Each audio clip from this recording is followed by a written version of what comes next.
Hi అండి. మనం ఇంతకుముందు వీడియోలో చెప్పుకున్నాం కదా, పిల్లలకి 70% వరకు మనం చిన్నప్పటి నుంచి సరైన ఇన్ఫర్మేషన్ ఇవ్వాలి.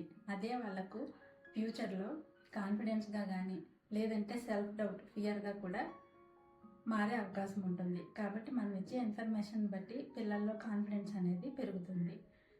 నేను నా జీవితంలో చూసిన 2 సంఘటనలు, నా చదువులో నేను తెలుసుకున్న అంశాలను మీకు చెప్పడం ద్వారా నేను ఎందుకు ఇది చేస్తున్నాను అనేది తెలుస్తుంది. నేను 2 అమ్మాయిల విషయం గురించి మీకు చెప్తాను. ఒక అమ్మాయి 2 సంవత్సరాల వయసులో ఇంట్లో గ్రీఫ్ని చూసింది. ఆ ఎన్విరాన్మెంట్, అప్పటి మాటలు ఆ అమ్మాయిపై చాలా ప్రభావాన్ని చూపెట్టాయి. తనకి ఫ్యూచర్లో సెల్ఫ్ డౌట్, ఒక భయంగా క్రియేట్ అయిపోయింది. తను మార్చుకోవడానికి చాలా సంవత్సరాలే పట్టింది.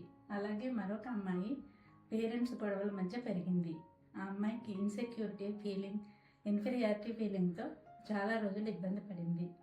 ఈ అమ్మాయి కూడా చాలా సంవత్సరాలు ఈ ఇంప్రింట్ నుంచి బయటపడడానికి పట్టింది. కాబట్టి మనం ఏ వాతావరణంలో పిల్లలు ఉంటున్నారు, వాళ్ళని ఎలా ట్రైన్ చేయాలి అనేది నా క్లాసెస్ ద్వారా తెలుసుకుంటారు. నా ఛానల్ ఫాలో అవ్వండి. నాకు పర్సనల్గా DM చేయండి. Thank you.